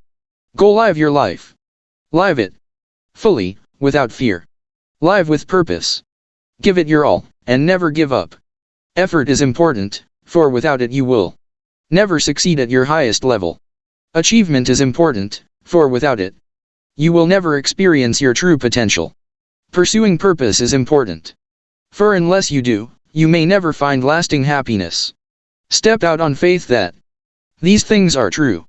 Go live a life worth living where, in the end, you'll be able to say, I'm glad I did, not, I wish I had. Why do I think this? Because many years ago I began trying to understand what a life worth living would look like. I decided to go out and discover what this might be. It was a trip worth taking. I visited with people older than me, wiser than me, more successful than me. I researched, I read, I sought advice. From every credible source imaginable, I looked for clues and signs. Ultimately I stumbled on a simple point of view: a life worth living might be measured in many ways, but the one way that stands above all others is living a life of no regrets. Life is too short to pile up woulda, coulda, shouldas. What clinched this for me was when I asked myself who might be the people with the greatest clarity about life. I decided it was those who were nearing the end of theirs. If starting with the end in mind is a good idea, then there's no end further than the very end of life to look for clues about how to live. I wondered what people with nothing left to do but look back might tell me about how to move forward. Their collective voice was overwhelming, the answer clear: live your life to minimize the regrets you might have at the end. What kind of regrets? For me, very few books cause tears, much less require a handkerchief, but Bronnie Ware's 2012 book The Top 5 Regrets of the Dying did both. Ware spent many years caring for those facing their own mortality. When she questioned the dying about any regrets they had or anything they would do differently, Bronnie found that common themes surfaced again and again. In descending order, the 5 most common were these: I wish that I'd let myself be happier. Too late they realized happiness is a choice. I wish I'd stayed in touch with my friends. Too often they failed to give them the time and effort they deserved. I wish I'd had the courage to express my feelings. Too frequently shut mouths and shuttered feelings weighed too heavy to handle. I wish I hadn't worked so hard. Too much time spent making a living over building a life caused too much remorse. As tough as these were, one stood out above them all. The most common regret was this: I wish I'd had the courage to live a life true to myself, not the life others expected of me. Half-filled dreams and unfulfilled hopes, this was the number one regret expressed by the dying. As Ware put it, most people had not honored even a half of their dreams and had to die knowing that it was due to choices they had made, or not made. Bronnie Ware's observations aren't hers alone. At the conclusion of their exhaustive research, Jelinek and Medvec in 1994 wrote, when people look back on their lives, it is the things they have not done that generate the greatest regret. People's actions may be troublesome initially, it is their inactions that plague them most with long-term feelings of regret. Honoring our hopes and pursuing productive lives through faith in our purpose and priorities is the message from our elders. From the wisest position they'll ever have comes their clearest message. No regrets. So make sure every day you do what matters most. When you know what matters most, everything makes sense. When you don't know what matters most, anything makes sense. The best lives aren't led this way. Success is an inside job. So, how do you live a life of no regrets? The same way your journey to extraordinary results begins. With purpose, priority, and productivity, with the knowledge that regret must be avoided, and can be, with your one thing at the top of your mind and the top of your schedule, with a single first step we can all take. I believe the best way to share this is in a story. One evening, a young boy hopped up on his father's lap and whispered, "Dad, we don't spend enough time together." The father, who dearly loved his son, knew in his heart this was true and replied, "You're right and I'm so sorry. But I promise I'll make it up to you. Since tomorrow is Saturday, why don't we spend the entire day together? Just you and me." It was a plan, and the boy went to bed that night with a smile on his face, envisioning the day, excited about the adventurous possibilities with his pops. The next morning the father rose earlier than usual. He wanted to make sure he could still enjoy his ritual cup of coffee with the morning paper before his son awoke, wound up and ready to go. Lost in thought reading the business section, he was caught by surprise when suddenly his son pulled the newspaper down and enthusiastically shouted, "Dad, I'm up. Let's play." The father, although thrilled to see his son and eager to start the day together, found himself guiltily craving just a little more time to finish his morning routine. Quickly racking his brain, he hit upon a promising idea. He grabbed his son, gave him a huge hug, and announced that their first game would be to put a puzzle together, and when that was done, we'll head outside to play for the rest of the day. Earlier in his reading, he had seen a full-page ad with a picture of the world.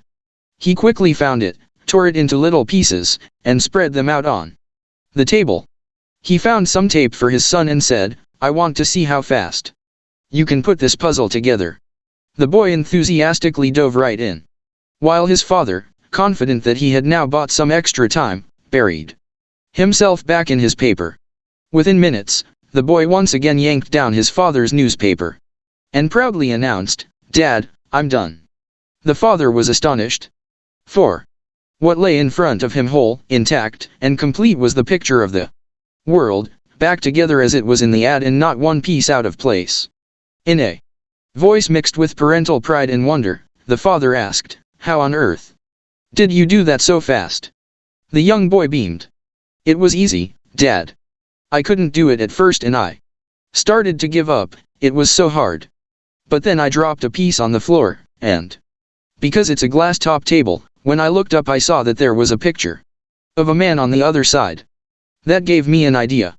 When I put the man together, the world just fell into place. I first heard this innocent narrative when I was a teenager and I've never been able to shake it. It became a tale I continually retell in my head, and ultimately a central theme in my life. What struck me isn't the apparent issue with life balance the father had, though I certainly got that. What grabbed me and stuck with me was the inspired solution of the son. He cracked a deeper code, a simple and more straightforward approach to life. A starting point for any challenge we face personally or professionally. The one thing we must all understand if we are to achieve extraordinary results at our highest level possible. Undoubtedly. Unquestionably. Success is an inside job. Put yourself together, and your world falls into place. When you bring purpose to your life, know your priorities, and achieve high productivity on the priority that matters most every day, your life makes sense and the extraordinary becomes possible. All success in life starts within you. You know what to do. You know how to do it. Your next step is simple. You are the first domino. In delay there lies no plenty. William Shakespeare. Putting the one thing to work. So what now? You've read the book. You get it. You're ready to experience extraordinary results in your life. So, what do you do? How do you tap into the one thing in the most powerful way? Let's revisit the heart of the book and look at ways you can put the One thing to work right now. For brevity's sake, I'll shorten the focusing question, so be sure to add.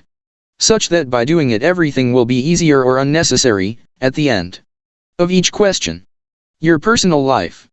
Let the one thing bring clarity to the key areas of your life. Here's a short sampling. What's the one thing I can do this week to discover or affirm my life's purpose? What's the one thing I can do in 90 days to get in the physical shape I want?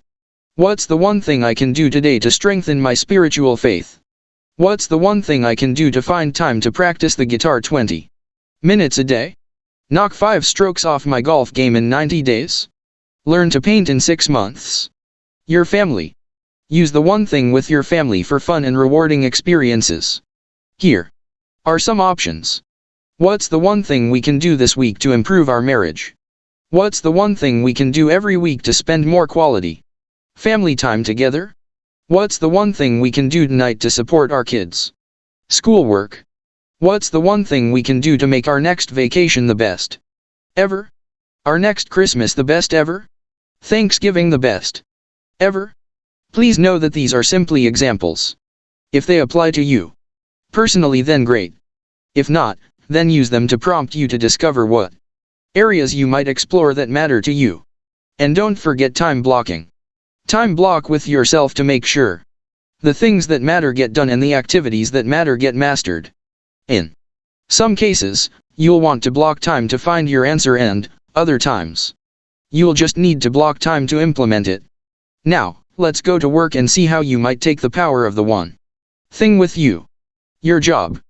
Put the one thing to work, taking your professional life to the next level. Here's a few ways to get started. What's the one thing I can do today to complete my current project ahead of schedule? What's the one thing I can do this month to produce better work? What's the one thing I can do before my next review to get the raise I want? What's the one thing I can do every day to finish my work and still get home on time? Your work team. Pull the one thing into your work with others. Whether you're a manager, executive, or even a business owner, bring one thing thinking into your everyday work situations to drive productivity upward. Here are some scenarios to consider. In any meeting, ask, what's the one thing we can accomplish in this meeting and end early? In building your team, ask, what's the one thing I can do in the next 6 months to find and develop incredible talent? In planning for the next month, year, or 5 years, ask, what's the one thing we can do right now to accomplish our goals ahead of schedule and under budget? In your department or at the highest company level, ask, what's the one thing we can do in the next 90 days to create a one thing culture? Again, these are merely examples to get you thinking about the possibilities. And, just as in your personal life, once you've decided what matters most, professional time blocking becomes your way of making sure it gets done. At work, this is usually about either a short-term project you must complete or an ongoing long-term activity you're committed to doing repeatedly. No matter, an appointment with yourself is the surest path to ensuring you achieve extraordinary results. Casual open discussions or short in-house workshops around key concepts in the book might really help everyone at work find their own understanding and get on the same page. If implementing the one thing in an area requires you to involve others, consider getting them their own copy of the book. Sharing your ahas is a great start, and you may be happily surprised with the insights you get back when others have a chance to read the book on their own. Keep in mind that it takes more than reading the book in a few conversations or mentions in a meeting to make the one thing a new habit in your life or in the lives of those around you. You know from reading the book that it takes on average 66 days to create a new habit, so approach this accordingly. To ignite your life, you must focus on one thing long enough for it to catch fire. Let's look at a few other areas where the one thing might make a real difference. Your nonprofit. What's the one thing we can do to fund our annual financial needs? Serve twice as many people? Double our number of volunteers? Your school. What's the one thing we can do to decrease our dropout rate to 0? Raise our test scores by 20%. Increase our graduation rate to 100%. Double our parent participation. Your place of worship. What's the one thing we can do to improve our worship experience? Double our mission outreach success? Max out our attendance? Achieve our finance goals? Your community. What's the one thing we can do to improve our sense of community? Help the homebound? Double our volunteerism? Double voter turnout? After my wife Mary read this book, I asked her to do something. She turned to me and you know what she said? Gary, that's not my one thing. Right now. We laughed, high-fived, and I got to do it myself. The one thing forces you to think big, work things through to create a list, prioritize that list so that a geometric progression can happen, and then hammer away on the first thing, the one thing that starts your domino run. So be prepared to live a new life. And remember that the secret to extraordinary results is to ask a very big and specific question that leads you to one very small and tightly focused answer. If you try to do everything, you could wind up with nothing. If you try to do just one thing, the right one thing, you could wind up with everything you ever wanted. The one thing is real. If you put it to work, it will work. So don't delay. Ask yourself the question, what's the one thing I can do right now to start using the one thing in my life such that by doing it, everything else will be easier or unnecessary. And make doing the answer your first one thing.